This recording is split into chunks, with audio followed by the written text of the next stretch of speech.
Aujourd'hui, le squad, on va parler cyclisme avec un kiné et ostéo passionné qui prend en charge des cyclistes depuis plus de 20 ans. Que tu sois cycliste, vététiste et toutes ses variantes, triathlète ou simplement que tu utilises le vélo comme un moyen de transport, cet épisode est pour toi. Pascal, bienvenue sur le podcast du Squad de la Performance. Peux-tu te présenter rapidement à ceux qui ne te connaissent pas? Salut Max, écoute, déjà merci pour l'invitation, c'est top, hein. Je suis kiné ici à Genève, je suis diplômé depuis 99. Donc comme tu as dit, ça fait plus de 20 ans que je m'occupe de cyclistes. Et puis j'ai une formation en kiné du sport, en acupuncture, j'ai fait vraiment plein de choses. J'ai une boîte à outils qui est bien remplie, puis justement à viser de m'occuper de cyclistes et puis de sportifs en règle générale. Et puis depuis 2 ans maintenant, je me suis lancé dans le bike fitting pour avoir tous les éléments de prise en charge d'un cycliste et pas seulement les récupérer cassés, mais aussi travailler avant en fait sur la position par rapport à ça. Et donc je travaille en libéral ici à Genève, j'ai un cabinet, je suis tout seul. Voilà, Ok, parfait. Donc ouais, on s'exporte un petit peu avec un ami genevois qui c'est plus ça. est, t'étais pas très loin de chez moi puisque je suis de base de Lyon. Donc je suis ravi de t'avoir sur Ouais. le podcast. Tu as parlé de bike fitting. C'est Mhm. quelque chose qui peut paraître super étranger pour beaucoup d'auditeurs, j'imagine. Est-ce que tu peux tout simplement nous définir ce que c'est que le bike fitting, finalement pour qui c'est et quels en sont les bénéfices? Alors, le bike fitting, en fait, c'est le terme anglais. On parle d'études posturales. Le but, c'est de régler ton vélo, d'ajuster ton vélo à ta morphologie, à tes caractéristiques. C'est fait pour tout le monde. Je vais te dire, j'ai eu des patients entre 17 et 70 ans. J'ai aussi bien des monsieur, madame, tout le monde qui veulent juste prendre du plaisir. Et puis, j'ai la chance de pouvoir m'occuper de certains pros, d'amateurs élites ou d'élite, de coureurs élites ici. Donc, il n'y a pas de différence. Ce qui va changer, c'est les caractéristiques du sportif. Mais le réglage, les principes de réglage, l'utilisation du réglage de ton vélo, c'est toujours les mêmes. Puis, ce qui est intéressant justement par rapport à la kiné, c'est qu'on va pouvoir mixer tous nos outils de kiné et tous les outils de réglage. Donc, on marie vraiment. Moi, je marie deux de mes passions, le sport et le vélo, donc, et mon job. Donc, c'est vraiment un régal. Mais faut vraiment se dire que c'est vraiment fait pour tout le monde. C'est pas seulement à viser des professionnels. Oui, ça, c'est venu par les professionnels, mais c'est vraiment à viser de tout le monde. Ouais, donc on comprend bien que même pour monsieur et madame tout le monde qui va faire Ouais. son petit vélo le dimanche, ou même, comme je le disais, hein, comme un moyen de transport, il suffit que tu fasses, je sais pas, 15-20 minutes aller, 15-20 minutes retour tous les jours pour aller à ton boulot, etc., dans ta vie de tous les jours. Ça peut faire finalement un volume qui est quand même conséquent, entre guillemets, Exactement. pour monsieur et madame tout le monde. Et à force, au fil des jours, des mois, des années, bah, si les réglages ne sont pas parfait pour nous. On peut comprendre que ça puisse poser problème, dont on parlera bien évidemment tout au long de ce podcast. Tu m'as fait une petite passe décisive en parlant de tes deux associations entre la physio et du coup ta passion pour le vélo. Je vais me faire un Mhm. peu l'avocat du diable. Quand on achète un vélo dans une boutique spécialisée, parfois même des Mhm. vélos qui coûtent plusieurs milliers d'euros ou de francs suisses, Ouais, ouais. logiquement, il y a des mécaniciens qui vont régler ton vélo. Finalement, quel est l'intérêt de consulter un physio, un kiné qui est spécialisé dans le bike fitting? Bah déjà, à la base, tu as magasin de vélo et magasin de vélo. Tu as les magasins de vélo qui ont des compétences, qui Mhm. vont régler ton vélo parce qu'ils se sont formés, parce qu'ils ont de l'expérience, parce qu'effectivement, ils ont acquis des compétences en plus que de leurs compétences mécaniques. La formation que moi j'ai faite, tu peux faire le premier degré pour les mécanos. Donc ça, c'est aussi ce qui était intéressant. On en D'accord. discutait un petit peu off. C'est aussi l'ouverture d'esprit qu'ils ont au Canada, c'est-à-dire que les mécanos peuvent faire la première partie de la formation pour aller bas justement par rapport à ça. Après, ce qui change, c'est qu'ils vont régler un vélo, mais nous, on va amener des compétences qui sont l'essence de notre métier. Tout ce qui va être biomécanique, tout ce qui va être le bilan. Parce qu'en fait, quand je fais un bike fitting, je prends 3 heures avec la personne. C'est-à-dire qu'il y a un bilan fonctionnel. Et là, on est vraiment pile dans nos compétences de kiné et de physio. Ensuite, on règle le vélo. Et puis, par la suite, je donne aussi des exercices. Parce que tu verras, on en reparlera, mais on règle pas sur le vélo un problème qu'on a en dehors du vélo. Donc, le bilan va déjà me permettre de dire est-ce que déjà quelle est la plainte, quel est l'objectif par rapport à la personne. Peu importe, hein, les objectifs, ça peut être faire une sortie, comme tu disais, le dimanche en famille, comme ça peut être faire l'étape du tour là qui arrive où ils sont tous au Mhm. taquet pour faire l'étape du tour qui est dans 15 jours. On a vraiment tous nos outils de kiné qu'on va pouvoir mettre en relation. Je vais te prendre un exemple, la position du bassin, la hauteur de selle. On va pouvoir regarder en fonction de la mobilité. On sait qu'on n'a pas tous la même mobilité, toutes les mêmes possibilités. Si tu as déjà un blocage ou des douleurs de dos en dehors du vélo qui vont sortir à l'anamnèse ou ton bilan, ben, tu vas pouvoir dire, OK, je ne vais pas chercher à trouver une solution sur le vélo, je vais adapter en fonction des antécédents, donc cette douleur, mais je vais surtout lui donner des exercices en dehors après le réglage du vélo pour qu'il puisse solutionner ce problème-là. Donc toi, on arrive à avoir une adaptation fine. Et puis, ben, comme toi qui a été joueur de foot, tu connais très bien ton sport, tu sais les applications, tu connais les petites finesses. Ben, on va amener ces finesses qui sont basées sur la biomécanique, sur les longueurs musculaires, sur les fascias, sur les pathologies par rapport à ça. Et tu vas pouvoir moi, je dis toujours, j'ajuste le vélo à la personne pour qu'il ne le subisse pas. Et ça, c'est vraiment important parce que malheureusement, dans le vélo, on a beaucoup trop de gens qui disent, oui, mais j'ai mal aux fesses, c'est normal. J'ai des irritations, c'est normal. Si je fais plus d'une heure et demie de vélo, c'est normal. Non, c'est pas normal. C'est un sport, c'est pas fait pour se faire mal. Oui, on peut se faire mal à l'entraînement, comme tu peux te faire mal sur une séance de foot, comme n'importe quel sport. Mais ton vélo, il doit être à ton service. Et je dis, si tu regardes un sportif, même amateur, il fait des sacrifices en temps, sur le temps qu'il passe avec sa famille. Il fait des sacrifices financiers, comme tu parlais, il y a des vélos qui peuvent coûter jusqu'à très cher. Il fait des sacrifices parce qu'il peut-être qu'il prend un coach pour s'entraîner. Puis derrière, il peut se trouver qu'un vélo qui n'est pas adapté. Donc, ça veut dire que tu fais plein de choses autour de ton sport, mais l'essence même de ton sport, la base mécanique ou technique de ton sport n'est pas adaptée à toi. Mm. Et c'est ce qui fait que bah, là, on a vraiment une carte à jouer. Je pense que c'est pour ça qu'il y aura de plus en plus de kinés qui vont s'occuper de ça parce que tu as envie d'avoir le potentiel de régler. C'est-à-dire que bah, je vais te donner un exemple. J'ai un de mes patients qui roule 10-12 000 km par année. Ça fait 5 ans que je le voyais tous les 3 mois pour sa nuque. Et je lui disais, écoute, c'est pas possible, il y a un souci. On doit avoir un problème avec le vélo, mais j'avais pas tous les éléments et j'avais pas tous les éléments techniques. J'avais pas encore fait ma formation. J'avais des éléments avec le temps. Bah, tu acquiers des compétences, mais t'es pas assez pointu. J'ai fait ma formation de bike fitting et pendant la formation, je lui ai dit, écoute, je te propose de venir me servir de cobaye, comme ça, je pratique directement pendant que je l'apprends. Je l'ai vu au mois d'avril l'année dernière, je l'ai pas revu. Donc, c'est-à-dire que je l'ai plus revu en kiné parce que le vélo était réglé et en fait, on avait effectivement des caractéristiques techniques sur le vélo qui posaient problème. Donc là, tu vois, c'est vraiment le but, c'est pas qu'on voit nos patients, hein. Le but, c'est qu'ils aient pas besoin de nous. Bah là, Mhm. le bike fitting, c'est un élément en plus pour t'occuper des cyclistes et puis vraiment pour les prendre en charge de A à Z. Justement, dans ton témoignage auprès de ton patient, on se rend compte que certaines pathologies, blessures, sont de l'ordre de la technopathie, c'est-à-dire une Exact. pathologie suite à un problème de matériel, d'où l'intérêt Mhm. du bike fitting du coup pour les cyclistes. Comment Mhm. finalement tu fais la distinction entre ce qui est de l'ordre du matériel et ce qui est plutôt de l'ordre du déficit du corps humain, si je puis dire? Bah là, c'est justement l'importance du bilan. C'est-à-dire que quand tu vas faire ton bilan, si le cycliste dit j'ai déjà mal au dos au quotidien, au bureau, c'est pour ça que je leur demande souvent le métier qu'ils font, mais pas pour savoir quel métier ils font, mais quel type de métier. Tu sais qu'on a les gens qui passent 80% de leur temps assis, ça Mm. nous pose vraiment un problème au quotidien dans nos traitements.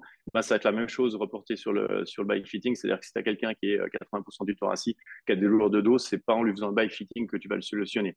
Par contre, ce que tu peux faire, c'est qu'on a des fenêtres de réglage, c'est-à-dire qu'en fonction des études scientifiques, ils ont des calculs de hauteur d'angle de genou qu'on va utiliser. C'est pour ça que moi j'utilise le goniomètre, c'est des choses qu'on utilise, hein, qu'on apprend à l'école, hein. De base, ouais. Donc si jamais, ouais, donc toi, le goniomètre, j'en ai pris un là, c'est vraiment un rapporteur pour calculer les angles. Et par rapport à ça, tu vas pouvoir choisir dans ta fenêtre de réglage en fonction des caractéristiques de ton cycliste et dire, bah, si tu as quelqu'un qui a déjà mal au dos, tu vas le mettre plutôt sur des angles qui sont plus bas, avec une selle un tout petit peu plus basse, pour que tu lui gardes la mobilité de son bassin et que ça ne vienne pas surcharger. En sachant que quand on fait un fitting, c'est un cliché à un moment donné. Comme je te disais avant, on va donner des exercices. Donc, le but, c'est qu'il s'améliore. Donc, soit il travaille déjà avec un kiné, soit il travaille avec toi. Et le but, c'est que le fitting, il évolue. C'est aussi pour ça que le suivi, pour moi, est super important. C'est-à-dire que moi, j'utilise mon compte Instagram pour ça. C'est-à-dire que, c'est ma bibliothèque d'exercices, mais ça va être aussi ma plateforme de suivi. Ce qui veut dire qu'aujourd'hui, je ferai un fitting avec toi. On va regarder, on va prendre des solutions, on va regarder tes antécédents.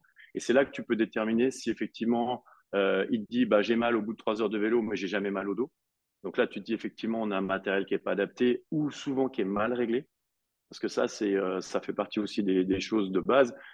Moi, je suis parti du principe depuis le départ, je ne vends rien. C'est-à-dire qu'il y a zéro conflit d'intérêt. C'est-à-dire que moi, je vends une compétence quand je facture un fitting, mais je vends aucune pièce, ni cintre, ni vélo, ni rien du tout.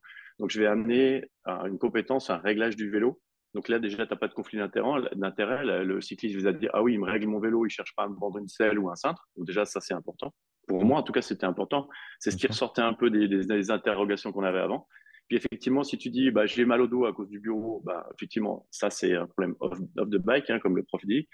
Et puis, soit c'est un problème, une technopathie, parce que tout d'un coup, tu vas avoir ce qui est intéressant, c'est que sur un vélo, tu as plein de possibilités de réglages, mais si justement ces réglages sont pas optimum, tu peux avoir plein de technopathies. Tu pars une selle qui est trop inclinée, tu vas glisser, tu crées une instabilité, tu peux créer des douleurs lombaires. Tu as une selle qui est mal réglée, tu peux venir écraser l'entrejambe, le périnée, tu vas inflammer le nerf pudendum. Tu peux avoir une selle qui est trop en avant, tu vas avoir un genou qui est trop en avant, qui va être en contrainte, tu vas te sortir des surcharges au niveau des fascias, au niveau du genou. Donc c'est pour ça que l'anamnèse, le bilan de départ, moi, il me prend facile 30-40 minutes pour faire le tour de la personne. Et puis, c'est ce qui me permet après de choisir mes fenêtres de réglage, de bien expliquer tout ce qu'on fait, parce que je pense que ça fait la compréhension de tout ce qu'on fait comme réglage, c'est important.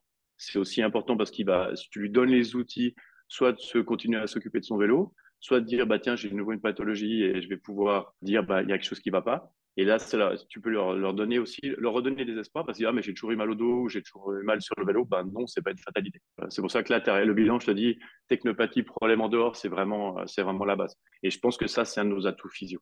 Parce Ok. que ça, il y a personne qui le fait. Ouais, je partage bien évidemment ton avis. Pour ceux qui sont en écoute sur leur plateforme de podcast audio, sachez qu'on est aussi sur YouTube et que Pascal nous a montré ce qu'était un goniomètre. Si vous ne savez pas ce que c'est, notamment, je pense, pour les sportifs qui ne sont pas professionnels de santé, je vous invite aussi à consulter tout ça sur YouTube. Tu as parlé d'évaluation. Dans les grandes lignes, finalement, qu'est-ce que tu regardes lors d'un bilan de bike fitting? Alors, j'ai toute une série de tests que je vais faire. Par exemple, je vais te faire marcher sur place pour savoir quand tu t'arrêtes, comment tu vas positionner tes pieds. C'est-à-dire simplement, je vais chercher à te remettre sur le vélo comme tu es bien en dehors. Si par exemple, tu vois, le test, tu marches sur place, tu viens me serrer les pieds, puis que sur le vélo, je te mets avec les pédales écartées, tu vas pas être bien. Tu vois bien que les contraintes au niveau biomécanique, au niveau tissulaire vont pas être bonnes. Et la Mhm. même chose, si d'un coup, tu vas dire, bah tiens, tu vas demander un squat. Alors moi, généralement, quand tous mes tests, je leur donne un cintre pour leur bloquer le haut du corps, pour être le plus proche possible, pas qu'ils viennent te faire des compensations avec les mains pour adapter. Donc, ils ont un D'accord. cintre parce que sur le vélo, ils ont un cintre. Tu Ouais. leur fais un squat, est-ce que tu vas avoir un problème d'amplitude de cheville? Puis après, j'essaie de recroiser mes tests. C'est-à-dire que, par exemple, je vais leur faire dire, OK, ben, marchez sur place, venez toucher vos pieds. Puis après, la deuxième partie, c'est en cabine. Je vais leur faire un SLR, voir comment sont leurs ischios pour dire, effectivement, ils ne touchent pas le sol. Est-ce que c'est des ischios courts, il t'a lâché un genou quand il descend, ou parce qu'il a une fixation lombaire ou une non-activation des fessiers qui est, je vais dire 80%, je pense, de nos patients, mais on a le même problème chez les cyclistes. Mhm. Donc toi, c'est tous ces tests qui vont dire comment ils bougent et je vais faire plusieurs tests, ça je leur explique. Et le but, c'est pas de dire ben, c'est bien, c'est pas bien, c'est juste, c'est de dire je veux savoir comment vous bougez. Si vous tombez, si vous n'êtes pas stable, c'est pas grave. On peut adapter. La même chose, tu leur fais monter sur la pointe des pieds pour voir leur instabilité de cheville. Alors des fois, ils te disent, mais pourquoi on regarde la stabilité de la cheville? Je fais pas du trail. Alors oui, le vélo, c'est un sport porté, mais tu vois bien que en fait, quand ton pied il vient s'appuyer sur la pédale, si tu as une instabilité de cheville, bah, ta force va partir en dehors de la pédale. Donc c'est aussi intéressant. Je double mes tests avec les yeux fermés pour supprimer le contrôle visuel. Donc c'est vraiment du bilan fonctionnel. J'en ai une page A4 entre une partie en cabine et une partie en salle de gym. Et ça Mhm. te permet vraiment de faire le tour du propriétaire, de voir en fait comment il bouge. Et puis, tu sais aussi qu'il y a des choses qui ne te parlent pas forcément parce qu'ils pensent que c'est pas intéressant. Puis tout d'un coup, à force de faire tes bilans, avec l'habitude, tu vois, bah ouais, effectivement, il va t'ouvrir une cheville, il change ses appuis. Un test que j'aime beaucoup faire et qui est vraiment très très simple, c'est une fente avant, fente arrière. Tu vas pouvoir avoir le contrôle moteur du genou, la stabilité de la cheville, la stabilité des fessiers, l'engagement du gainage. Ça nous donne une foule d'informations sur un seul test. Et tout d'un coup, ils vont dire, ah oui, mais c'est vrai que d'habitude, je sens aussi que sur la selle, là, vous voyez, je recule, je tombe. Bah, j'ai un peu la même sensation sur la selle. Donc, cette partie bilan, elle te permet aussi de mettre en évidence des choses qui sont naturelles pour toi, que tu vas faire comme si tu faisais un bilan avec tes joueurs de foot. Mais là, ça me permet de voir sur les cyclistes. Et puis, ça leur permet aussi de te dire, de te parler de certaines choses qu'ils n'auraient peut-être pas forcément pensé à te parler quand tu leur fais que poser des questions. Et puis là, tu te régales, hein, parce qu'on a des outils pour le faire et tu peux vraiment aller dans les finesses. Comment on sera après, quand je vous expliquerai par rapport au niveau des positions articulaires, quand on va régler le vélo, le but, ça va être vraiment toujours de chercher des positions neutres où on parle de la mobilité, mais il faut que tu aies ton bilan. Si par exemple, il te dit, bah, effectivement, j'ai une fracture de poignet, Ouais, forcément, tu vois que tu vas pas chercher forcément à mettre tes réglages de cintre la même chose. ouais. Donc, tu as vraiment cette partie-là qui est intéressante. Ok. Donc, si je comprends bien, il y a constamment des allers-retours entre ce que tu vas faire en bilan hors du vélo, donc Mhm. très kiné, très physio, et des évaluations que tu vas faire sur le vélo. C'est exactement ça. C'est-à-dire qu'en fait, si tu veux, ton bilan kiné, il va te servir à choisir quel réglage tu prends dans tes fenêtres de réglage. Donc, toi, en fait, on a 3 points d'appui sur un vélo, hein. On a le pied, le bassin et les mains. Ouais. Donc, tu vas choisir ton appui des pieds, par exemple, avec la largeur que je te disais sur le test quand tu les fais marcher sur place. Tu vas regarder la mobilité du bassin et la hauteur de selle en fonction de ce qu'ils t'ont fait dans les différents tests. Donc, le bilan me permet de choisir dans mes fenêtres de réglage, par exemple, tu vois, un angle au genou pour la hauteur de selle. Sur ton goniomètre, tu vas venir choisir un angle entre 32 et 45 degrés de flexion de genou. Tu Mhm. vois bien que si tu as quelqu'un qui a des ischios qui sont très courts, tu vas éviter d'aller mettre 32 degrés parce Ouais. que sinon, il va devoir aller compenser ailleurs. Si tu as quelqu'un qui a justement qui a une bonne longueur d'ischio, qui a un bon contrôle moteur, un bon engagement, bah, tu peux faire ça. Sinon, tu peux adapter dans l'amplitude et ça, c'est le bilan qui va te permettre d'adapter. Et bien sûr, tu valides toujours ce que tu fais, c'est-à-dire que toi, tu prends ton bilan, tu as tes fenêtres de réglage, mais le plus important, c'est pas que moi j'ai raison, c'est que le cycliste soit bien.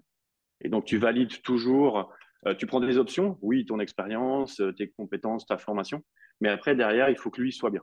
Et ça, Eh c'est oui. super important parce que des fois, tu vas sortir de ces fenêtres de réglage et c'est là qu'en fait, on a une plus-value par rapport à un algorithme. C'est que Ouais. l'algorithme, il fait en fonction de ce qu'on lui a donné. C'est pas que ça soit pas bien, mais Ouais. je pense que nous, on peut être encore plus fin parce que on a les fenêtres de réglage, on a le bilan, puis après, on a le ressenti, donc on peut vraiment affiner pour que on trouve ton réglage à ce moment-là pour ton vélo, pour toi, Max, par exemple, aujourd'hui, dire, bah voilà, j'ai tel potentiel, je me règle comme ça. Ouais, c'est intéressant ce que tu dis parce qu'aujourd'hui, avec l'avènement des intelligences artificielles, on peut se dire où est-ce qu'on sera d'ici quelques mois, quelques années. Et en fait, Mhm. je pense que c'est comme dans la justice. Il y a des choses on ne pourra pas donner ça à des robots parce que tout simplement, on traite de l'humain et l'humain est une incroyable machine qui vient à toujours s'adapter. C'est toujours intéressant de faire des retours, des feedbacks continus Mhm. avec ton sportif parce que justement, lui, il va être un peu en dehors de cet algorithme-là, tout simplement parce que il s'est adapté autrement au Mhm. fil du temps.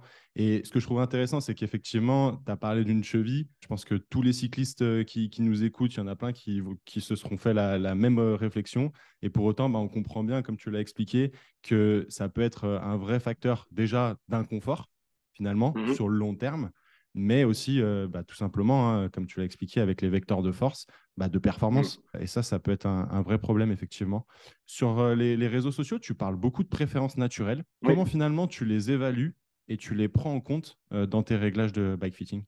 Alors, les préférences naturelles, tu peux avoir deux choses. Tu peux avoir vraiment il y a des formations, tu as des labos, des formations qui utilisent des préférences naturelles, mais je pense que déjà rien qu'au quotidien, quand tu as l'habitude dans un bilan, tu vois, par exemple, les préférences naturelles, le fait qu'ils se mettent pieds écartés, ça c'est préférence naturelle. Donc, dans tous les tests que tu vas faire, c'est pour ça que je lui dis, je veux pas de performance, je veux qu'il se positionne comme il se positionne. Et puis ça, c'est effectivement, c'est ton expérience de physio qui va te permettre de dire, OK, il se pose naturellement, tu lui fais faire plusieurs fois le test et pas qu'une seule fois pour vraiment est-ce qu'il se remet chaque fois dans cette position-là. Tu le regardes bouger. Par exemple, toi, tu vas dire est-ce que si un squat il vient t'ouvrir complètement les hanches, te tourner les pieds, est-ce que c'est as vraiment une limitation d'amplitude ou quand tu fais ton bilan dans la cabine, tu dis non, j'ai aucune limitation d'amplitude. Donc si tu veux, je vais vraiment le regarder bouger. Et quand je parle de préférence naturelle, c'est vraiment de dire le fitting il est fait pour lui et pas dire je te mets A plus B plus C et c'est ça. Donc, c'est Mhm. pour ça qu'effectivement, dans tous mes postes, et puis c'est vrai qu'au quotidien, même sans parler du fitting, j'aime bien m'adapter. C'est pour ça qu'aussi, on a une bibliothèque d'exercices, de pratiques qui est large, hein. Et puis en plus, avec les années, tu te formes et puis tu as vraiment une caisse à outils qui s'étoffe. Puis tu Mhm. vas choisir dans ce que tes patients, ils aiment. Moi, je fais la même chose en fitting, c'est-à-dire que si d'un coup, il dit, j'aime pas ça, ou tu le vois bouger, tu vois qu'il aime pas ça, ben, il va falloir adapter pour que ça soit à ses préférences. Après, je sais qu'on peut pousser plus loin. Tu as des formations, labo Volodalen, des choses comme ça. Il y a plein de labos qui te font des formations en préférence naturelle. c'est assez poussé. J'ai pas envie de rentrer là-dedans. Je pense qu'on a déjà assez d'éléments au quotidien Mhm. pour comprendre. Mais c'est pour ça que les gens, il faut vraiment bien qu'ils comprennent que quand ils viennent faire un fitting, c'est pour eux. C'est vraiment fait pour eux. Et c'est vrai que je vais vraiment regarder comment eux, ils bougent, ce qui peut poser problème ou ce qui sont leurs forces. Et on parlait d'algorithme juste avant. Si tu veux, il n'y a pas une méthode qui est meilleure. Moi, j'utilise le goniomètre parce qu'effectivement, dans nos études, on en mange pendant 4 ans. Tu en utilises tous les jours pour tes évaluations d'amplitude. Tu pourrais très bien travailler avec une caméra. Il y a plein de marques de caméras qui utilisent. C'est simplement pas la formation que j'ai fait. Je pense que ce qui est plus important, plutôt que de parler de méthode, c'est vraiment la formation de l'opérateur. Tu peux avoir Mhm. des shops qui utilisent une caméra où ils sont formés, bien formés, et ils vont faire un super boulot. Et puis, tu as des shops qui vont penser que parce qu'ils ont une caméra qui vaut 35 000 euros, mais la même chose que toi en tant que coach, c'est-à-dire que soit tu es. Alors moi, j'ai plutôt tendance à dire entraîneur, parce que je pense que le coach, je trouve que c'est un terme qui est un petit peu trop large. Toi, tu as Ouais. des compétences d'entraîneur, de préparation physique, ce qu'on discutait aussi avec Ineas, de réathlétisation. Ça, c'est des choses qui sont là, tu as des compétences là-dedans tu fais la différence par rapport à quelqu'un qui s'appelle juste coach et puis qui n'a pas de formation. Bah, je pense que Ouais. en fitting, c'est la même chose. C'est plutôt une question de compétences de l'opérateur. Mais c'est vrai que les gens, il faut qu'ils se disent, il peut très bien aller dans un shop, faire un fitting avec une caméra et ce sera très bien. Moi, Mhm. j'ai l'habitude d'utiliser le Gonio parce que voilà, c'est mon petite balle. J'ai fait une formation avec ça. Mais si, j'ai des collègues qui ont fait la même formation, qui ont complété avec une caméra. Moi, pour l'instant, je vois pas la plus-value que j'aurai avec une caméra, donc, mais je me ferme pas la porte à dire bah, peut-être que je prends une caméra. Mais ça, les gens, il faut bien parce que j'ai souvent la question oui, mais j'ai pas de caméra. Ou moi, par exemple, c'est l'inverse. Toi, je vais pas leur sortir un rapport de 6 pages. Mais ça sert à rien. Si tu veux régler ton vélo, tu as besoin de 3 valeurs. Ta Ouais. hauteur de selle, ton recul de selle et ton inclinaison de selle. Une fois que tu as ça, tu peux prendre, et moi, c'est ce que j'explique, c'est pour ça que je suis dispo. Par exemple, je te fais un fitting aujourd'hui, tu pars en vacances, puis tu dis, bah, je pars en vacances avec des potes, et puis je veux louer un vélo. Bah, tu m'écris, je vais te dire, voilà, écoute, Max, tu prends ça, ces 3 réglages, c'est facile à mettre sur tout le monde, sur tous les vélos, puis tu vas pas te blesser. Pourquoi je fais ça? Parce que justement, dans mon historique, j'ai certains de mes patients ou de mes patientes, j'ai eu le cas il y a 6 mois, j'ai une de mes patientes qui s'est blessée parce que tous les jours, au magasin de location, il leur donnait un autre vélo qui n'était pas forcément la bonne taille, qui n'était pas forcément bien réglé. Elle est rentrée blessée. Donc, c'est un peu dommage de partir en vacances, faire du sport et de rentrer blessé. Donc là, maintenant, c'est vrai que tous ceux qui sont passés en fitting, ils savent que, ah mince, j'ai oublié mes valeurs. Moi, j'ai tout, aussi bien au cabinet qu'à la maison, toutes mes fiches sont scannées de l'ordinateur et je peux te donner tes valeurs. Donc, ce suivi-là, je pense que c'est aussi notre côté kiné où on aime bien savoir comment ça se passe après, on aime bien avoir le résultat. Et celui-là, pour moi, il est important. Ouais, donc déjà, on comprend bien effectivement que les outils sont au service des compétences Exact. du professionnel et Exact. pas l'inverse. Toujours. Et que parfois, en Toujours, fait, ouais. je pense qu'il y en a certains qui ont tendance à, alors c'est pas une critique, mais à se faire un peu éblouir par le matériel un peu haut de gamme, alors que certains ne savent même pas s'en servir. Donc, Ouais. à quoi bon? On comprend bien aussi qu'il y a un intérêt de faire des allers-retours entre assez fréquents, un peu des check-up, je pense de son backfitting parce que, bah, encore une fois, le corps va avoir tendance à s'adapter. Ouais, Qui évolue. plus Mhm. est, si derrière, il y a un suivi de physio pour, bah, voilà, en donnant des exercices par rapport au Mhm. déficit que tu as retrouvé, bah, en fait, ces valeurs-là vont avoir tendance aussi à s'adapter, à être différentes. Et du coup, c'est important, je pense, de faire des retours assez Exactement. Ouais. fréquemment chez son physio qui est spécialisé dans le backfitting. Ouais. Ouais, puis en plus, tu peux voir, par exemple, même sans parler de pathologie, tu vas dire, bah, par exemple, tu deviens papa, forcément, tu vas moins t'entraîner. Tu as des options professionnelles, tu dis, tu te lances, même toi ou moi, on se lance dans des grosses formations, tu n'as peut-être plus le temps de rouler autant que ça. Bah, ce que je trouve intéressant ou ce que j'aime, bah, moi je dis éduquer, instruire mes patients par rapport à ça, c'est de leur dire, OK, vous avez fait une pause de 3, 6 mois ou cet hiver, vous avez moins roulé, appelez-moi, lancez-moi un message, parce qu'on va pouvoir adapter, par exemple, tu vois, ce que je leur dis, vous passez sur Home Trainer, les conditions ne sont pas extérieures. C'est-à-dire que vous êtes sur Mhm. une condition qui est fermée, vous avez moins d'adaptation. Donc, je leur fais baisser leur selle de 0,3. Simplement pour, de nouveau, dans cette idée de physio, leur redonner plus de mobilité sur le bassin pour pouvoir adapter leur position, puisqu'ils ne peuvent plus adapter avec le vélo qui bouge dehors ou la reprise, ils auraient pas roulé cet hiver. Tu vas leur dire, OK, eh ben, tu avais par exemple 60 cm de hauteur de selle, eh ben, mets 60,5 tes 5-6 premières sorties. Tu vas permettre à ton corps de retrouver ses mobilités, de retravailler ton contrôle moteur, de raffiner tes longueurs, de rebosser tes faces avec des exercices. Puis après, Mhm. tu peux revenir à cette valeur-là. Et comme tu disais, après, on peut encore aller pousser plus loin. Si effectivement, il y en a qui sont assidus, qui font vraiment leurs exercices et journées, bah, tu peux dire, bah, OK, maintenant, Je peux remonter la selle. Le piège qu'on a toujours, si tu veux, en fitting par rapport à la hauteur de selle, c'est que tu développes le plus de puissance au point de pédalage le plus haut. Ouais, D'accord, en termes de biomécanique. Le problème, c'est que les gens, 9 sur 10, je leur baisse la selle. On verra après pourquoi ils sont trop hauts. Et ça, ils n'aiment pas. Donc, quand tu leur d'accord. dis, bah, tu fais tes exercices, tu bosses, je te remontrerai la selle, ça leur fait une sacrée motivation. Donc, ça, c'est un biais qu'il faut utiliser pour les motiver. Génial, super, super Ouais. conseil. Ça, ils n'aiment pas. Tu verras, généralement, 9 fois sur 10, ils me détestent. Je me souviens d'un coureur élite que j'ai réglé. Il est parti rouler 60 km après. Il me dit, alors, les 20 premiers kilomètres, je te déteste. Les 20 kilomètres suivants, j'ai trouvé que c'était pas trop mal. Les 20 derniers kilomètres, je t'adore parce que j'ai plus aucune douleur. Donc, toi, l'évolution. Alors, lui, c'était un peu particulier sur 60 kilomètres, mais c'est un peu le principe. C'est-à-dire qu'il y a aussi de l'adaptation. Et puis, c'est aussi, quand on parlait de le côté physio-kiné, on a aussi les éléments et les compétences et l'expérience pour dire oui, ben, effectivement, ça va changer les choses. Comme toi, quand tu fais un traitement en physio ou en ostéo, tu sais qu'on va Mhm. changer des choses. Nous, on sait gérer ça. C'est-à-dire qu'on sait rassurer la personne, dire oui, vous inquiétez pas, vous avez des tensions, ils sont souvent des différences dans leur quadriceps, des différences de mobilité. Et ce qui fait que ben, les contraintes musculaires, ton corps a besoin d'adaptation dans le temps, de progressivité. Il faut suivi, on a ces compétences pour suivre les gens. Et ça, c'est super intéressant parce que c'est des petites finesses qui font un des plaisirs de notre job, quoi. De les Ouais, voir ouais. progresser, de les accompagner, ça, c'est top. Tu as parlé de home trainer tout à l'heure. Là, on est en période estivale, donc beaucoup de personnes finalement passent sur le VTT. Quelles sont les Ouais. différences que tu as avec un bike fitting pour le vélo, pour le VTT, pour le home trainer, pour l'enduro, enfin toutes ces variantes de vélo, de cyclo Les qu'on peut disciplines, retrouver? ouais. Ouais. Alors, en fait, c'est les caractéristiques de la pratique qui vont déterminer. Quand tu prends un vélo de route classique, tu vas être positionné au-dessus de ton boîtier de pédalier avec, justement, on calcule, je vais te prendre le pied pour montrer, Ouais, l'axe de pédale ici, qui va venir, ton genou, en fait, ici, au-dessus de l'axe de pédale, va venir sur l'axe, à peu près.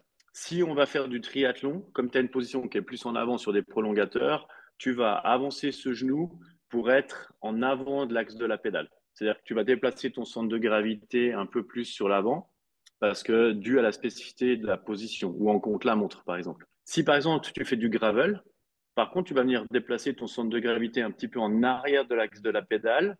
Pourquoi? Parce que tu vas délester l'avant dû à la pente. Parce qu'en gravel, comme tu peux être sur des chemins, sur des pentes qui s'approchent du VTT. Donc, puis en gravel, en course gravel, je sais pas si tu as déjà vu, mais ils sont un peu fous.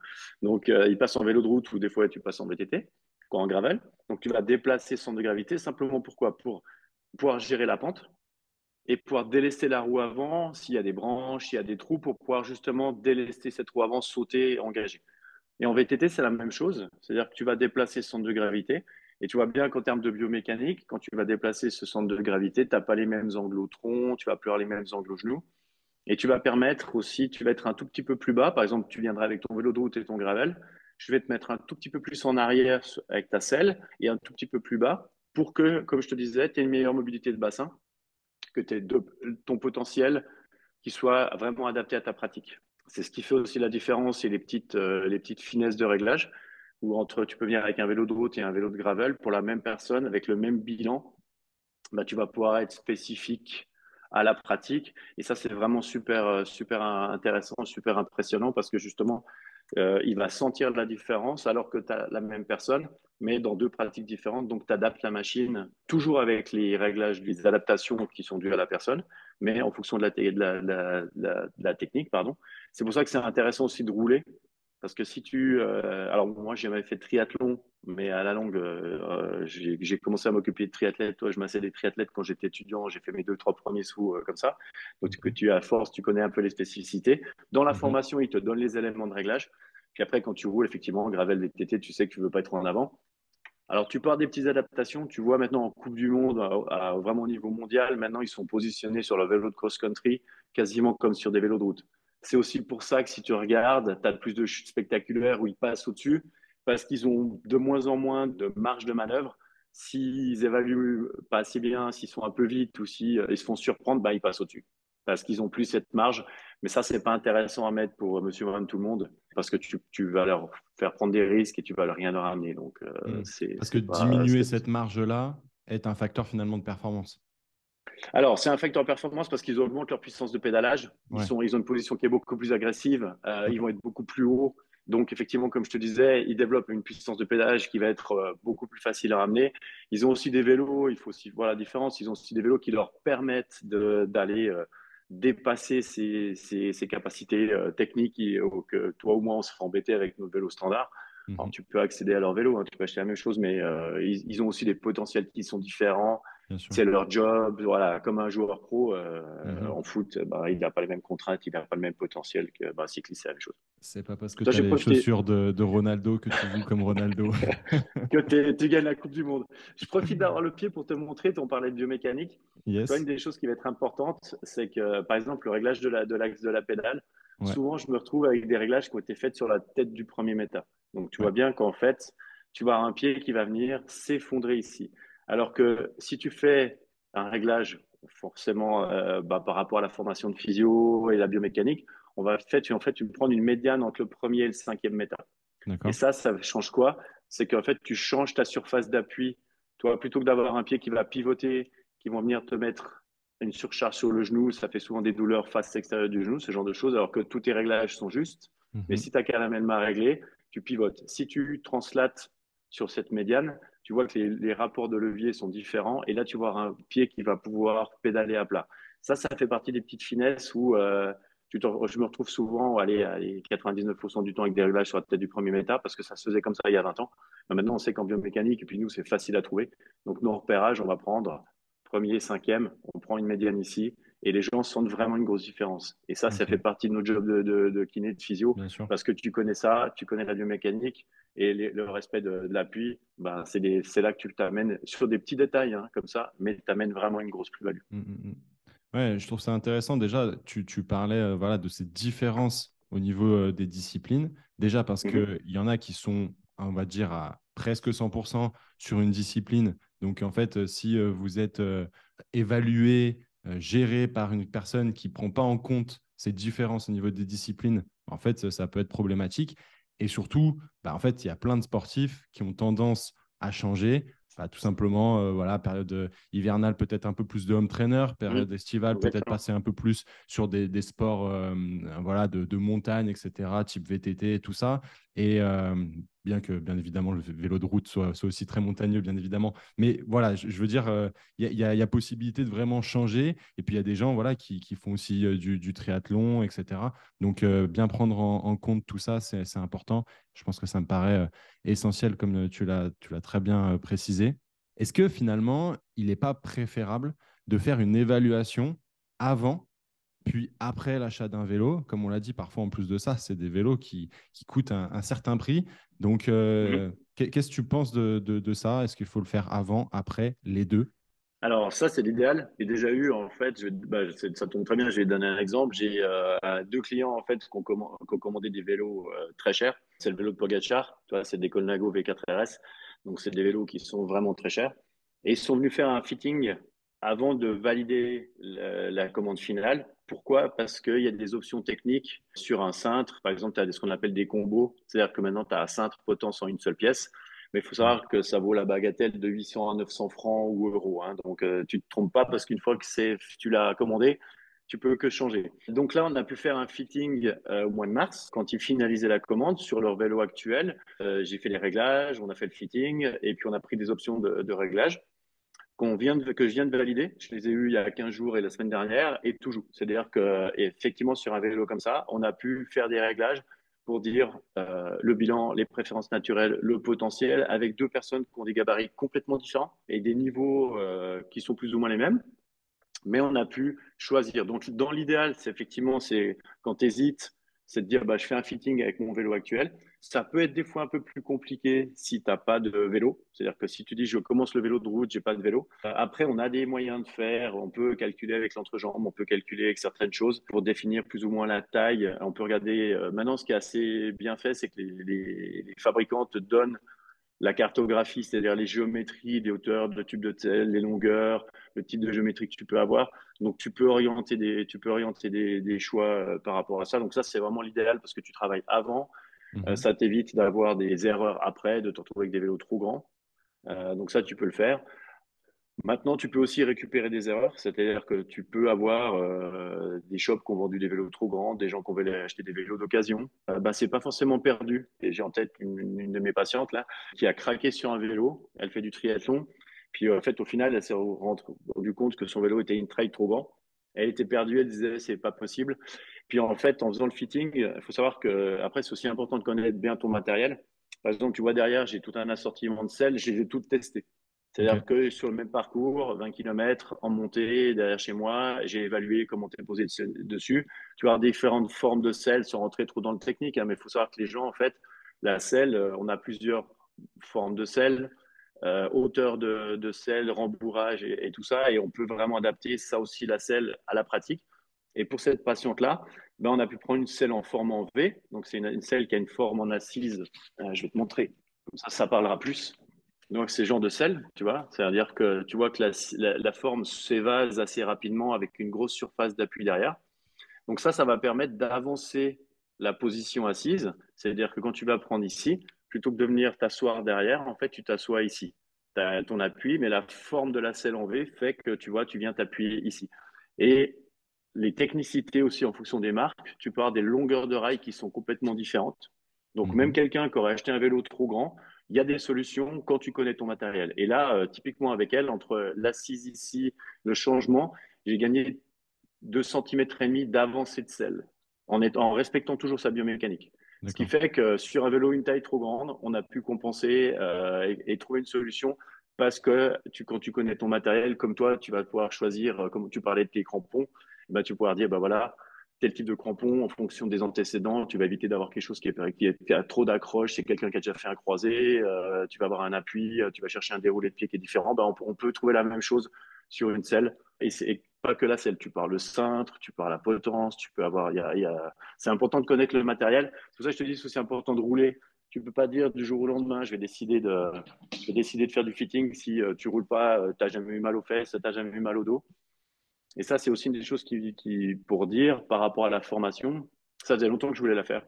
Je trouvais pas forcément de formation parce que, comme tu disais, effectivement, on disait off, ben, les Canadiens, pour ça, ils sont top. Et puis, on n'a pas beaucoup de formations qui existent qui sont en postgrad pour les physios. Mhm. J'ai acheté, au début du confinement, j'ai acheté un gravel parce que justement, moi, je venais du VTT. Je roule depuis 35 ans en VTT. Et je dis, bon, bah, tiens, ce serait intéressant de rouler. Les routes chez moi sont pas géniales. Donc, j'ai dit, bon, bah, voilà, le gravel, ça va être top. J'ai dit, je fais 1,90 m, j'ai 4 antécédents en 4 coups du lapin au niveau de ma nuque. Donc, c'est vraiment mon point faible. Bah, dans deux shops différents, ah, vous faites 1,90 m, il faut une taille de 61. Ce qui était complètement faux. J'ai jamais eu si mal à la nuque, j'avais mal à la tête encore 2 jours et demi après rouler. J'ai des douleurs dans les épaules alors que je suis plutôt lax et j'ai une très bonne mobilité, bah, ne serait-ce que par rapport au job et par rapport à ce qu'on fait ça.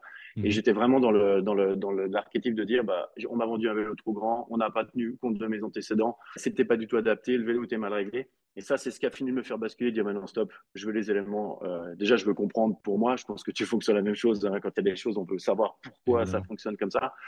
Et c'est ce qui m'a fait basculer. Et quand tu fais la formation, bah, ça t'ouvre. Même moi, j'avais des a priori en disant, bah oui, une selle plus confortable, tu conseilles avec une selle avec plus de gel. Et ben non. En fait, une selle avec plus de gel, tu augmentes l'instabilité, donc tu augmentes les douleurs. Donc c'est pour ça que c'est important de connaître le matériel, d'avoir les compétences, de faire ce réglage, puis de pouvoir vraiment adapter en fonction de toi à ce moment-là. Et pas Parfait. dire, je veux te vendre une selle comme ça, et c'est pour ça que je te disais, moi, je ne vends pas de matos, je te conseille. Très, très clair. Merci Donc, beaucoup. ouais, de rien. Ouais, on voit qu'effectivement, il y a pas mal de détails à prendre en compte et tu as donné beaucoup de valeur déjà dans toutes ces réponses. On jongle là entre physio, kiné. Pour ceux qui nous écoutent, Mhm. c'est vrai que physio est le terme en fait international qui est utilisé dans le monde entier, même chez nos cousins suisses. Et au final, on est les seuls à donner le mot de kiné. Mais finalement, c'est le même métier. C'est la même chose. Ouais, tout à Pour fait. pas perdre les gens qui nous écoutent et qui ne sont pas Mhm. du métier. Tu as suivi Pierre de Kinéast, que j'ai réussi Oui, ici dans l'épisode numéro ouais, 7. j'ai vu, ouais. On avait parlé de réathlétisation et de sport automoto, pour ceux que ça Mhm. intéresse. Mais la particularité de ce suivi-là, c'est que tu l'as suivi à distance. Parce que finalement, on se Exact. rend compte que la kiné aussi se digitalise par différents procédés et que moi aussi, j'utilise avec mes sportifs. Comment ça se passe finalement pour un bike fitting et quelle est la différence, quelles sont les différences qu'il y a avec un suivi en présentiel? Alors, je pense que à distance, c'est pas quelque chose que tu fais tous les jours, hein. Toi, j'en ai fait, j'ai fait avec Kinéast, mais après, avec les patients ou les clients, tu le fais pas spécialement. J'aime quand même les avoir en présentiel. Par contre, ça présente deux gros avantages. Tu peux être dans une région de Suisse ou de France où tu n'as pas accès à un kiné, ni Mm. à quelqu'un qui est formé en bike fitting. Même si en France, je te dis, il y en aura de plus en plus, mais tu peux être dans une zone, ça ne veut pas dire que tu peux t'interdire d'avoir un bike fitting. Tu peux quand même profiter de ça. Moi, ce qui me sert aussi, c'est que toi, par exemple, je peux gérer des athlètes à distance. Mm. J'ai une athlète qui est une cycliste pro qui est chez Cofidis, donc c'est vrai que ça me permet d'avoir des retours en fonction de ce qu'il y a sur sa position, des douleurs qu'elle pourrait déclencher. Je pourrais lui dire, bah, tiens, d'adapter des petites finesses, de vérifier des choses à distance. Donc c'est aussi un joli challenge parce qu'effectivement, tu n'es pas en présentiel, donc il faut être juste, il faut être synthétique, il faut trouver les bons mots. Mm. Je pense que les limitations que tu peux avoir avec ça, c'est qu'il faut que tu aies en face quelqu'un qui bricole un tout petit peu pour que tu aies des notions quand même de mécanique. Parce qu'effectivement, si tu dis de baisser, monter sa selle, d'incliner sa selle, mais je pense que c'est abordable pour tout le monde. Moi, je le vois même en progression. Tu pourrais très bien, par exemple, dire tu es sur Lyon, tu fais du bike fitting, et puis tu as, un collègue qui est perdu dans la montagne derrière chez vous. Tu pourrais très bien être en lien avec ton collègue kiné, qui lui fait les réglages, et c'est toi qui guide, par exemple. Donc ça, Mm. je trouve que c'est intéressant. Ça fait du partage de connaissances, ça fait du mentorat ou adapté, et tu peux permettre à tout le monde, parce qu'il faut vraiment se dire que c'est pas réservé à une élite, c'est vraiment fait pour tout le monde. Et je pense que le fitting à distance, c'est vraiment quelque chose où tu peux accéder partout. Tu vois, tu seras au fin fond de certains départements où je te dis, nous, au fin fond de la montagne, bah, tu peux quand même faire accéder à ce fitting-là et tu peux quand même accéder au fait de dire je suis bien sur mon vélo. Alors oui, il y a des choses que tu touches pas le vélo, tu fais pas les réglages, mais je pense que c'est un jeu de challenge de le faire et puis de le faire déjà avec des athlètes. Mm. Et c'est vraiment une plus-value. Donc je pense qu'effectivement, comme tu dis, on peut amener ces plus-values à distance. Et je pense que un des, je pense pas majoritaire, mais c'est un des aspects qui est vraiment intéressant en plus que tu pourrais aider les gens. Clairement. Ouais, je partage Mm. ton avis à 100% par rapport même à mes compétences et à ce que je peux proposer à mes sportifs. Donc, c'est Mhm. pas du bike fitting, mais surtout tous les suivis, notamment, bah, comme tu le disais, chez des personnes qui n'ont pas forcément accès à des gens compétents dans notre domaine d'expertise, voilà, à proximité. Il y a aussi, bah, comme tu le disais, en follow-up, en suivi. Je pense que ça peut Mhm. être aussi intéressant, avoir une forme un peu hybride où au début, on vient prendre le temps, comme tu disais, ces trois fameuses heures que tu vas passer au début pour bien caler les choses. Et puis finalement, peut-être de manière plus ou moins fréquente, mettre en place un petit suivi en présentiel. Ça permet peut-être d'éviter les déplacements parce qu'une personne qui a conscience de ton travail pourrait faire 1 heure, 2 heures, 3 heures de route pour venir te consulter, mais peut-être pas tous les mois. Donc, c'est vrai que ça peut être une chose très intéressante. Et voilà, je pense que c'est aussi pour ça que je voulais te poser cette question-là, parce que peut-être Mhm. que les gens qui nous ont écoutés, on peut se dire, OK, c'est très bien, mais finalement, Pascal, il est peut-être un peu trop loin de chez moi. Moi, je me retrouve en Ouais, c'est Bretagne, clair. bien qu'il y a peut-être des confrères en Bretagne. Mais voilà, finalement, on peut aussi travailler avec des personnes qui sont loin aujourd'hui avec la Ouais. digitalisation. Et voilà, on le retrouve dans plein de champs de compétences. Et puis c'est vrai que Pierre, ben voilà, il est à Paris et il a travaillé avec toi. Donc, Ouais, je pardon. trouve que justement, le fait de pouvoir bosser par rapport à ça, c'est que c'est vrai que même s'ils sont dans la même région, ils arrivent peut-être pas forcément à se déplacer ou ils ont peut-être pas forcément le temps. Ouais. Et toi, même par région, bah, maintenant, il y aura de plus en plus de kinés qui seront formés. Donc, ça permet vraiment à tout le monde d'accéder à ça. Et toi, pas forcément d'être avec moi ici, mais même dans leur région, même tu dis en Bretagne, tu es nord ou sud de Bretagne, tu vas peut-être pas forcément traverser tout le département pour venir faire un fitting. Tu peut-être pas le temps ou Ouais. c'est compliqué. Je pense que les kinés qui sont dans ces zones-là, ils pourront développer ce genre de compétences, d'accès. Il faut juste se lancer au départ. Et puis, une fois que tu en as fait un tout petit peu, que tu en as eu dans les mains, bah, Ça permet aussi de faire des petits réglages au lieu d'avoir des gros réglages, que les gens se Mm. déplacent, faire des gros réglages. Et puis finalement, peut-être qu'au fur et à mesure, les réglages que tu vas faire en suivi seront plus minimes. Donc, du coup, la consultation sera moins longue. Bah, finalement, on réduit tout ça. On fait un petit suivi à distance de quelques minutes, Mm. voilà, et peut-être de manière un peu plus fréquente. Et moi, c'est comme ça que je vois les choses, notamment même dans un suivi kiné. À un moment donné, les gens sont relativement autonomes et je pense que ça peut être intéressant de les suivre à distance, de les autonomiser et puis de leur Exactement. donner des choses plus fréquemment parce qu'on sait aussi que la fréquence d'entretien, la fréquence de pratique, d'exercice, etc., a aussi cet intérêt-là. Et comme tu l'as très bien expliqué, toi, du coup, il y a aussi ce va-et-vient entre le travail sur le matériel et le travail sur l'athlète, sur le sportif, Mm. sur ton patient. Exactement. Finalement, voilà, on a parlé de digitalisation. Comment tu vois, toi, l'évolution de la kiné d'ici une dizaine d'années?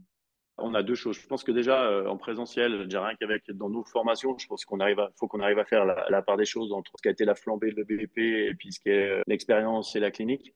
Mm. Je pense qu'il faut vraiment que ça s'agisse un tout petit peu parce que c'est parti un petit peu un feu d'artifice dans tous les sens. Tu prends un peu plus de recul. Bon, toi, moi, ça fait plus de 20 ans que je suis diplômé, donc je m'enflamme pas trop parce qu'avec l'expérience, tu te rends compte que plus tu es humble et Mm. plus ça fonctionne. Je pense que c'est une plus-value, toute cette recherche scientifique, mais il faut surtout pas qu'on perde le contact de la main, le contact du terrain. Je pense que on parlait de réseaux sociaux, je pense que c'est aujourd'hui un outil qu'on doit avoir en support. Moi, ça faisait 20 ans que je rêvais d'avoir un support vidéo pour mes exercices de mes patients. Pourquoi? Alors, tu pouvais faire un site internet, c'est plus compliqué, c'est un peu plus long. Et je pense que le fait qu'on puisse amener, comme tu dis, une certaine autonomie, un certain suivi à nos patients, bah ça, les réseaux, Mm. ça fait partie, je pense, de la physio 2.0. C'est-à-dire qu'on doit avoir ce côté digital qu'on peut maîtriser, qu'on peut amener aux patients. C'est vrai que si tu regardes mes posts, ben, ne serait-ce que par rapport au bike fitting, j'explique comment tu peux régler ton vélo, quel exercice tu peux faire après. J'essaie vraiment de partager un maximum ça. Puis ça m'a servi vraiment au quotidien, c'est-à-dire que tu vois que les gens suivent et puis ils disent ah bah, combien de fois on a donné des exercices en disant même si on donnait que trois, ah mais je me souvenais plus, j'ai pas osé vous rappeler. Et là c'est vrai que ben, tu dis bah tiens ils vont piocher eux-mêmes.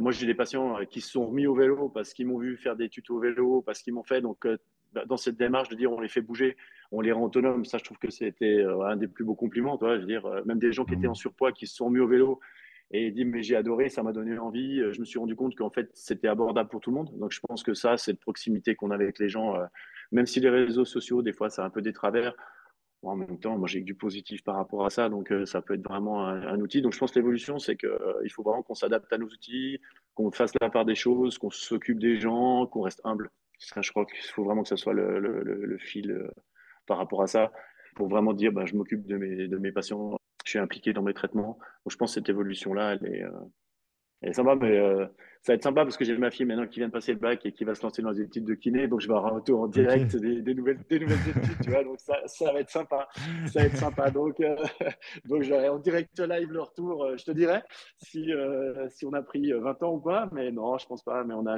un super métier et pour s'occuper des gens, pour amener une plus-value aux gens. Là, on parle de bike fitting, effectivement, c'est une niche, mais je pense qu'il faut qu'on ait cette approche de dire on s'occupe des gens et les gens, tout ce qu'on fait en kiné, en réathlé, comme tu fais, ce que je fais en fitting, c'est des choses parce qu'on s'occupe des gens, parce qu'on aime s'occuper des gens, parce qu'on a envie de prendre soin d'eux. Tant qu'on gardera cette trame-là, on a un métier Ouais, qui est juste extra. génial et puis, Mm. ouais, et puis que tu peux voyager, tu peux travailler Mm. partout. Il y a des domaines qui sont vastes. Puis on regarde tes podcasts, hein. C'est éclectique de A C'est à Z et de Z éclectique. à Ouais. A, hein. Mm. Donc c'est juste génial. Et puis moi, je m'éclate. Toi, même, toi, je suis diplômé depuis 99, mais tous les jours, je m'amuse. Donc, Ouais, franchement, c'est génial. Mais en cherchant à avoir des compétences. Je pense que mm. tu peux pas rester sur ce qu'on avait fait il y a 20 ans. Il faut juste faire attention des fois d'être modéré dans certaines choses quand tu vois certaines attitudes ou certains comportements qui font pas forcément du bien à notre métier. Mm. Et je pense que on peut aiguiller les jeunes, on peut leur montrer qu'on a un métier qui est juste magnifique et puis qu'on continue à progresser, on s'amuse et on s'occupe des gens. Yes, parce qu'effectivement, on a parlé de backfitting parce que c'est vraiment une particularité que tu as et que je voulais Mhm, que tu nous expliques mhm, à travers ce podcast. Mais bien évidemment, tu as plein d'autres compétences qu'on a occultées, on va dire, pour être mhm. focus sur ce Ouais. domaine-là. Mais peut-être qu'on aura l'occasion d'en rediscuter d'ici quelques mois. Et c'est Mhm. rigolo que ta fille, finalement, fasse ça. Je pense que du coup, d'une certaine manière, c'est aussi un compliment parce que tu l'as sûrement inspiré là-dedans. Et puis, ça serait intéressant de voir effectivement comment elle va réagir à tout ça. Peut-être elle va te dire d'ici quelques années, non mais papa, tu dis n'importe quoi, la science a dit ça. Mais on sait, toi comme Attends. moi, que la science vient du terrain et que c'est pas Ouais. l'inverse. Moi, je le retrouve beaucoup avec nos jeunes confrères qui sortent. Et puis, franchement, on l'a tous fait, mais voilà, qui sortent avec beaucoup d'assurance, et c'est tant Les mieux, certitudes, ouais. de certitude par rapport à cette science-là. Et puis, c'est vrai que c'est un gros mouvement dans notre domaine, mais je pense que ça va sûrement se nuancer et ça va être top. Quel est finalement le meilleur conseil que tu puisses donner à un sportif? Globalement, de bien s'entourer. Aujourd'hui, c'est primordial, c'est-à-dire que la compétence, on les connaît, les recherches, les techniques d'entraînement, les techniques de soins, mais il faut s'entourer des bonnes personnes qui sont formées, qui ont l'habitude. Il faut bien se renseigner autour de soi parce que je pense que c'est le plus important. C'est-à-dire que même un sportif amateur, bien conseillé par son entraîneur, bien par son kiné, il va faire un travail qui est efficace pour lui. Moi, je dis toujours, le but, c'est pas que moi j'ai raison, c'est que mes patients aillent bien ou que mes athlètes aillent bien. Donc, toi, le but, c'est ça, c'est-à-dire que je pense qu'il faut avoir quelqu'un qui t'amène des compétences, qui t'amène une plus-value, tu vas faire un bout de chemin avec lui, mais c'est vraiment bien s'entourer par rapport à ça, parce que voilà, tu sais bien qu'en kiné du sport, il y en a qui sont kinés du sport, mais qui sont jamais sur le terrain. Mm. Ça, c'est pas possible. Ça, c'est juste pas possible. Tu peux pas t'occuper d'athlètes si t'as pas mis les mains dans le cambouis, si t'as pas été sur le terrain, si t'as pas été là quand ils vont pas bien. Si tu t'as pas géré des échéances, tu sais pertinemment qu'ils vont arriver la veille d'une compétition en disant je bouge plus le bras. Donc j'ai eu la chance d'être avant de m'occuper de beaucoup de vélo, j'ai fait 3 ans et demi en volley en Pro A, je me suis occupé de l'équipe nationale féminine. Tu sais pertinemment quand on arrive sur des compétitions, moi je me souviens de mes joueuses veille d'un match de Coupe d'Europe où elle te dit je lève pas l'épaule, je lève pas le bras. Tu te débrouilles. Là, tu sors ta caisse à outils et tu vas en prendre soin pour qu'elle joue. Ouais. C'est des choses qui vont te faire profiter. Moi, je dis toujours la kiné du sport. En fait, si tu dis seulement que tu fais de la kiné du sport, c'est de la gloriole. Si par contre, ce que tu fais avec tes athlètes d'élite, tu fais profiter tout le monde au quotidien dans ton cabinet, bah là, je pense que t'as réussi ça. Et c'est pour ça que c'est important, aussi bien en foot, en réathlé, en bike fitting, je pense dans tous nos domaines, c'est d'aller chez des gens qui sont compétents, qui ont l'habitude de s'occuper de ce genre d'athlètes ou de patients. Peu importe le niveau, tu n'es pas obligé d'avoir 20 ans d'expérience. Je pense que c'est une question d'humilité et de compétences de base. Tu peux aller chez un jeune kiné qui va très bien s'occuper de toi, comme tu Mhm. peux aller quelqu'un qui a 20 ans de diplôme et puis qui fera pas ce qu'il faut parce qu'il n'a pas l'habitude. Donc, je pense que Mm. pour un sportif, c'est vraiment de bien se faire conseiller entouré. Ça, je pense que maintenant, les réseaux sociaux, il faut faire la part des choses. Tes podcasts, c'est aussi des choses qui te donnent des éléments. Parce que comme on disait au départ, le but, par exemple, aujourd'hui, c'est que tout le monde se rende compte qu'en fait, le bike fitting, même si c'est un terme technique, c'est pour tout le monde. Mm. Toi, je veux dire, moi, j'ai eu des clients qui ont entre 17 et 70 ans. Donc, toi, il n'y a pas de limite d'âge. J'ai aussi bien des sportifs amateurs qui vont rouler sur un vélo qui vaut 800 euros, qui roulent 1000 km par année, comme j'ai des athlètes qui font 17-18 000, comme j'ai deux, trois pros qui Ouais. tournent sur le circuit Coupe du Monde et tout ça. Donc, je pense que faut avoir l'habitude de s'occuper des gens. Et puis, quand tu fais ça, bah, tu as pris en charge ton sportif, puis ton sportif, il est gagnant. Mm.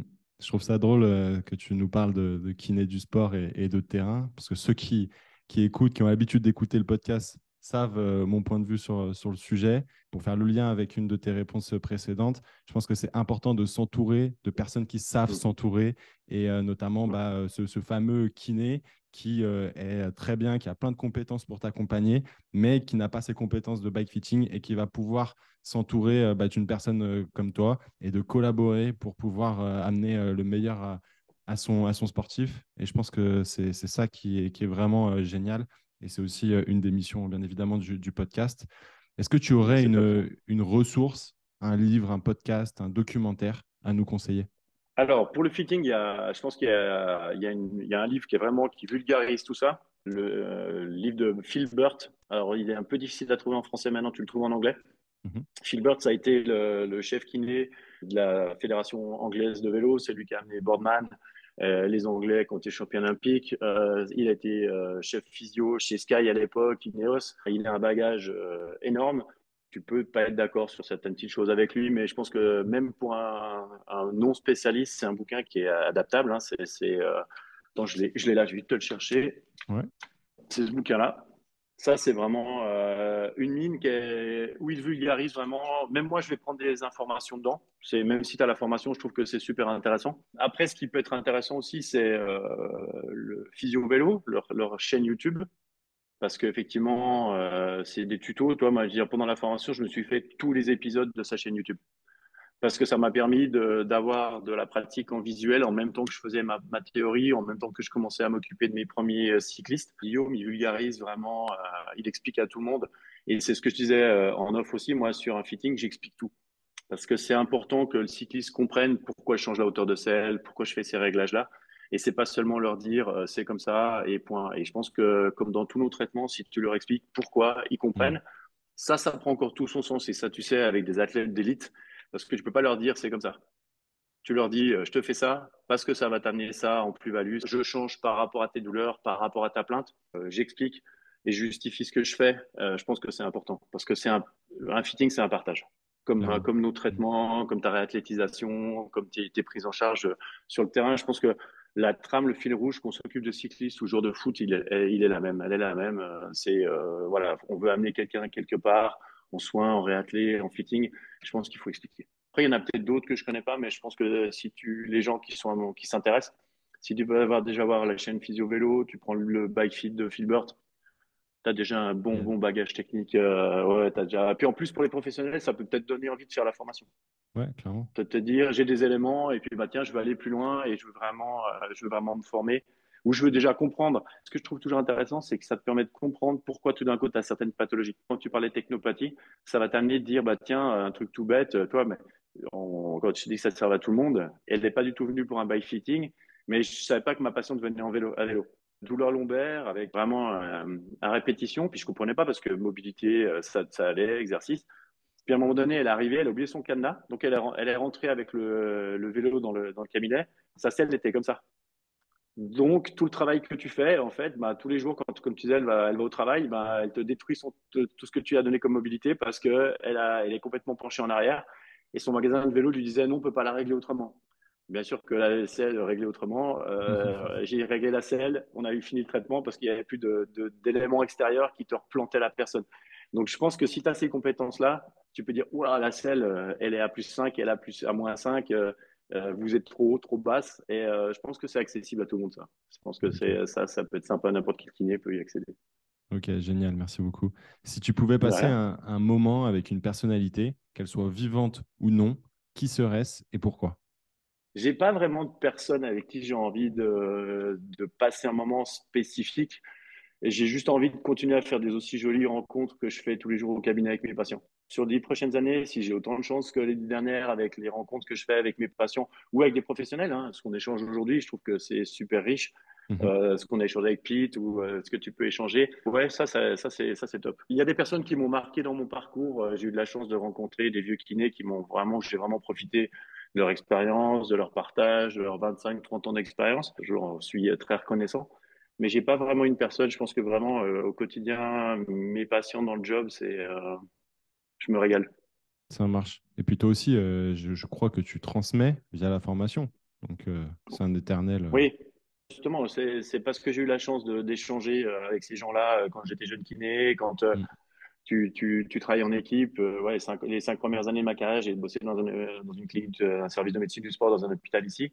Donc c'est vrai que j'ai profité de l'expérience des anciens et puis c'est vrai que maintenant, bah, j'essaie de le partager. C'est ce que j'essaie de partager aussi avec ma page Instagram. C'est pour ça que je trouve intéressant de pouvoir partager avec toi. Je suis passé à la radio ici à Genève cette semaine. Tout ce travail-là, il est partagé, échangé, montré aux gens comment on peut s'occuper d'eux. J'ai plein d'étudiants. J'ai plein d'étudiants qui sont, alors déjà des étudiants qui sont venus voir comment je bossais en fitting, Ouais. parce que ça, je trouve que c'est super intéressant. Je pense que toi, tu as la même chose sur le compte. J'ai plein de questions d'étudiants qui me disent, mais quelle Ouais. formation vous avez fait? Mm. Ça, je trouve que et ce côté partage avec les collègues ou les futurs collègues, c'est juste génial. Puis, comme tu disais, par rapport aux compétences, ben, j'ai déjà des collègues ici à Genève qui m'envoient leur passion en disant, j'ai une prise en charge pour un dos, j'ai une prise en charge pour un genou, mais alors si, ils roulent aussi, ces gens-là. Donc, ils sont petit peu plus attentifs, mais j'ai déjà 3 collègues à Genève qui m'envoient régulièrement leurs patients. J'en ai encore fait un vendredi dernier, qui m'envoient leurs patients en disant, bah, écoute, voilà, il y a eu ça, ça, ça, j'ai réussi à faire ça, mais je pense que le vélo pose problème. Donc, je te l'adresse pour venir faire un fitting. Et ça, c'est la reconnaissance, c'est super sympa. Parce que, Ouais. et puis ce partage-là, puis après, tu leur donnes un retour. Et je pense que c'est une petite compétence que je leur amène pour qu'ils puissent s'occuper de leurs patients correctement. Donc, toi, ça rebondit aussi sur ce qu'on disait, le travail à distance. Mm. Je pense qu'à partir du moment où on veut partager, échanger, il y a plein de trucs à faire. C'est cool. Je pense que ça va inspirer à pas mal nos amis physio, Ouais, kinés. j'espère. Mm. J'espère, ça Clairement. serait cool. Bah, je pense qu'effectivement, il y a de la place. Parfait. Quel Je serait vais me donner à ce justement point-là. le meilleur moyen de te contacter, Pascal? Alors moi, c'est mon compte Instagram. Je suis vraiment interactif dessus. Je réponds aux questions, même si c'est des gens qui viennent pas chez moi. Alors j'ai pas du tout cette idée-là de dire je réponds que si ou de dire bah non, je vous répondrai quand vous êtes en bike Mm. fitting. Tu as Ouais. vu mes publications, je donne des éléments pour régler ton vélo, détecter des problèmes. Et ben mes posts en fait sont faits pour les gens. Donc je sais pas utiliser l'algorithme, je sais jamais comment il faut publier. C'est pas grave. Le compte il grandit gentiment et puis surtout bah, j'aide les gens. Donc ouais, la messagerie de mon compte Instagram c'est vraiment et puis même la même chose. Ça m'arrive souvent de dire ah mais j'ai vu vos posts. Est-ce qu'il y a un collègue dans ma région et je redistribue en disant où on a un groupe d'échange par Ouais. rapport à la formation. Je dis est-ce qu'il y a quelqu'un qui est à Reims, est-ce qu'il y a quelqu'un qui est en Bretagne parce que j'ai quelqu'un qui me demande. Donc ça, je fais volontiers. Maintenant, il y a aussi une possibilité sur le site de Physio Vélo, si vous cherchez un professionnel, ceux qui ont fait la même formation que moi, on peut s'inscrire. Référencé? Alors, ouais, exactement. Et puis, en fonction de ta région, tu dis, ben voilà, je suis à Reims, je suis à Bordeaux, je suis à Lyon, je cherche quelqu'un pour faire du fitting. Et puis, tu as quelqu'un qui va avoir la même formation de bike fitting que moi j'ai fait. Les Nord-Américains, ils savent bien faire ça avec le référencement, tout ça. Ouais. Mm. Mais parce que c'est ce qu'on discutait, ils ont cette culture de partage, Ouais. d'échange de compétences, d'amener. C'est la prise en charge, même quand tu vois l'achat du matériel. Tu vas aux États-Unis ou au Canada, tu ouvres la boîte, c'est une boîte à jouer hein, pour nous. Tu trouves du matériel partout. Nous, on trouve il y a des choses qu'on a de la peine à trouver, c'est cher. Ouais. Bah, ils ont cette mentalité de partager, d'échanger, qui est bon, tout est pas rose, mais franchement, ça c'est cool. Ouais, génial. Je mettrai bien évidemment ton lien Instagram pour te Mhm, retrouver en lien dans la description. mhm. Et c'est sûr qu'il y a beaucoup de valeur dans ce que tu partages et notamment sur le bike fitting. Pourquoi tu fais ça? Tu montres un peu des cas et c'est super intéressant. Donc, Pascal, on va passer à la dernière question, la question passe décisive. Qui aimerais-tu entendre passer au micro du podcast du squat de la performance? Alors, il y a un coach ou un entraîneur, ouais, plutôt un entraîneur, Ouais, et Loïc Lepoutre. ok, très bien. Il Ouais, bosse sur Bordeaux. Puis la ok, même chose, bah, il passe dans Parole de coach, dans la tête d'un cycliste. C'est lui qui est avec Arnaud Manzanini. Et je pense que bah, lui, il explique vraiment plein de choses sur l'entraînement, sur la prise en charge. Il vulgarise aussi beaucoup. Et je trouve que c'est super intéressant. Et même pour des professionnels, on a toujours quelque chose qui est à apprendre. Puis en échangeant deux, trois fois avec lui, franchement, il est vraiment, c'est une des jolies découvertes en termes d'entraîneur. C'est un kiné, hein. Il a fait la ok, formation kiné. Je crois qu'il enseigne encore à l'université en kiné. ok. Et puis il fait aussi du bike fitting. Donc c'est comme ça qu'en fait on s'est rencontrés sur Instagram. Et puis bah, avec le Covid, le confinement et tout ça, bah, il a arrêté son activité de kiné. C'était compliqué. Puis bah, avec tout ce qui se passe en termes de système de rémunération, il en avait ras-le-bol aussi. Donc il avait sa formation d'entraîneur. Il a basculé vraiment sur le côté entraîneur. Donc je pense que vous auriez sûrement plein de choses à échanger, et lui, il est de nouveau spécialiste aussi en cycliste et je crois qu'il travaille aussi avec une équipe pro de basket. Il est à l'avant-garde sur les datas, toi, sur la prise en charge, sur les vraiment, il cherche et c'est vraiment. Puis il est dispo. Toi, j'ai posé la question par rapport à un de mes athlètes qui enchaînait de grosses courses, savoir si j'avais des doutes. C'était un peu trop pointu par rapport à ce que j'avais comme compétences de préparation physique et tout ça. Il répond, il est dispo, il dit ouais, pas de souci. Mais derrière, il me fait une coupure de 10 jours et je trouve que ça, bah, nouveau, il est dans la même chose que ce qu'on fait nous. Il partage, il échange. Je pense qu'il Génial. t'amènerait, ouais, C'est quelqu'un donc de multicasquette qui semble être c'est ça. proactif. Ouais, Ça me plaît bien. exactement. Avec tout ce que tu nous as apporté, ça fera le lien clair avec Mm, tout ça. Et puis, je pense notamment au podcast numéro 19 que j'ai fait avec Bastien Kerangoff, qui lui est spécialiste en entraîneur de triathlon. Et je pense mm, qu'il y aura pas mal de triathlètes qui pourraient nous écouter. Et puis, bien évidemment, dans tout ce qu'il explique, il y a des choses qui sont très en lien avec les sports d'endurance d'un point de vue général. Donc, je vous invite mm. à écouter ce super podcast qu'on a fait avec Bastien. Pascal, je te laisse le mot de la fin. Bah, moi, je voulais te remercier déjà de pouvoir partager, de m'avoir invité. Je trouve que ça correspond déjà à tous les échanges qu'on a depuis longtemps. Mhm. Et puis, je trouve que, puis merci de me donner la possibilité justement de faire connaître le bike fitting en kiné et tout ça. Je trouve que c'est vraiment un plus. Je suis assez admiratif sur le travail que tu fais parce que les gens, voilà, ils voient le podcast, mais je pense que le bout derrière, il est monstrueux. Donc, merci de faire ça. Et je pense que ça fait, toi, on parlait d'évolution de notre métier, ça, c'est des choses qui font du bien à notre métier parce que les gens ont accès à cette compétence, à ces connaissances, à cette vulgarisation ou à cette découverte, parce que peut-être que, bon, pour parler d'aujourd'hui, il y en a peut-être qui connaissaient pas ce qu'on pouvait faire en fitting, il y avait peut-être une nébuleuse, donc avec tes podcasts, tu permets voilà, de montrer un peu, je pense, toutes les facettes de nos jobs, les interactions avec les autres jobs, et ça, je pense que ça n'a pas de prix, et merci pour tout le boulot que tu fais. En tout cas, franchement, bravo, parce que moi, je sais que j'aurais pas le temps de le faire, et franchement, je te suis très reconnaissant de le faire, je trouve toujours impressionnant. Ouais, C'est cool, génial. merci beaucoup. Je pense que déjà, ça Ouais. peut inspirer beaucoup nos jeunes auditeurs qui ne savent pas forcément quoi faire. Et je pense que Mhm. voilà, effectivement, on peut travailler, mais prendre beaucoup de plaisir dans son Ah ouais. activité. Du moment où on l'adapte à ce qu'on souhaite faire, il y a beaucoup de possibilités, effectivement, avec notre métier. Je suis ravi de voir que finalement, tu as bien compris ce que je voulais véhiculer. Donc, ça, c'est vraiment un très beau compliment. Je te remercie beaucoup, Ouais, Pascal, pour avec ton plaisir. partage sur ton activité. Franchement, c'était passionnant. J'espère que vous avez pris tout autant de plaisir que moi à écouter Pascal à nous évoquer tout ça. Merci à toi qui est toujours Merci là, beaucoup. nous avoir écouté jusqu'au bout. Si tu as Ouais. kiffé l'épisode, il y a deux moyens de nous aider. Tout d'abord, tu notes l'épisode sur ta plateforme de podcast préférée. Puis, tout simplement, fais pas la pince, hein. Partage bien évidemment tout ça à ton entourage sportif pour qu'ils puissent profiter des conseils de Pascal. Mais surtout, n'oublie pas de t'abonner au Squat de la Performance sur YouTube et ta plateforme de podcast préférée. Nous, on se retrouve mercredi prochain, 18h. D'ici là, je te souhaite de prendre un maximum de plaisir dans ton sport. Force!